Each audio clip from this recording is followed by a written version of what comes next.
Let me begin with a bit of a fact check slash perhaps attack on a fellow YouTuber. Cortex does a lot of videos similar to mine. Again, I have no issue with him, but he was a little bit incorrect. Most of his analysis was pretty good, but essentially of how Dune is performing in France and other places that, wow, this is really good news that Dune is doing well in France. Yes, it would be, except this has always been the case. David Lynch's Dune, which bombed in most places, did very well in France.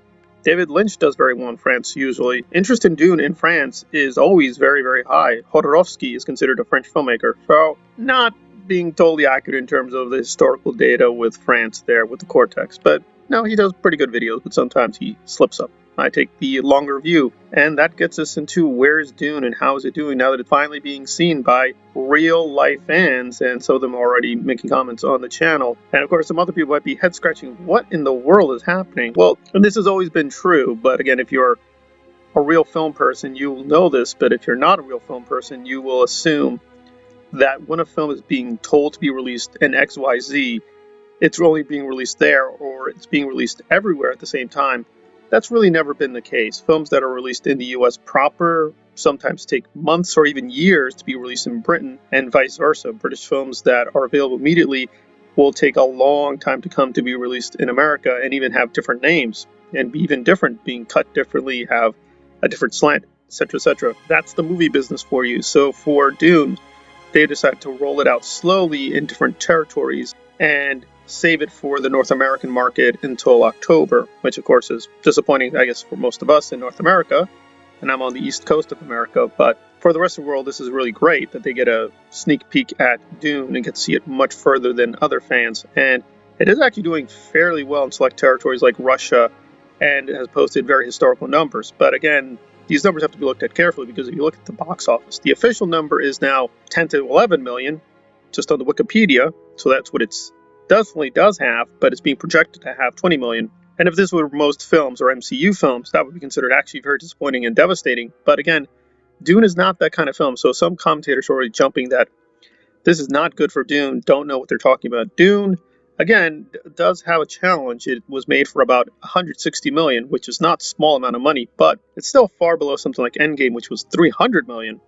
And again, there is a lot of cost with advertising, so it's probably $250 million when it's put together, which again, to most people sounds like an astonishing sum. But again, within Hollywood numbers, that's really average to below average for what Denis is trying to do, right? This is part one of a larger franchise. That's something that I think has not been stressed by other commentators, is they are sort of reworking Dune as a franchise. Now, Denis had always hoped it would become a franchise, right? He's spoken of a trilogy, and we're going to get the Bene Gesserit TV show, but again, usually he's not been part of franchises. He just does one film and one alone, but he does sometimes want to do more. With Blade Runner, that was supposed to be part one of a larger story, but it just box office wise didn't work out for him. So they're not going to move forward with Blade Runner Part 2, the Denis Villeneuve version. But maybe they'll continue Blade Runner with somebody else, but not with him.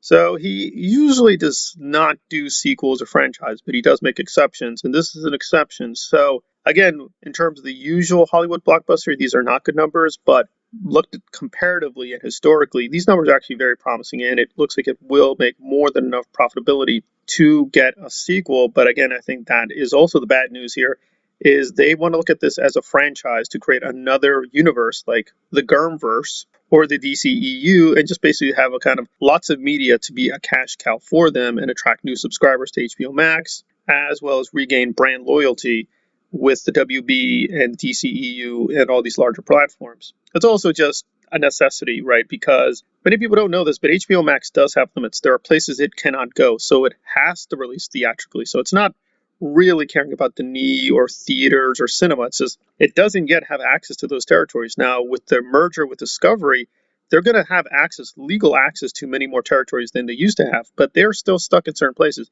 The only way they're going to get money from those places is if they release it in theaters. So they can't find another way. So this is basically a mix of pragmatism and business, as well as some confidence in Denis. And I think Denis is just trying to put the best face on it, but this is a very commercial way to try to put Dune in as many places to make money. And again, that's fine. I think Legendary should try to make back its money and make a profit. I have no issue with Legendary as a production company. I think the problem here is a larger WB problem, and I'm not going to address the Nolan elephant right here. I will do that elsewhere. But again, is the WB a good studio? Overall, not really. Would I want Dune to stay with it? No.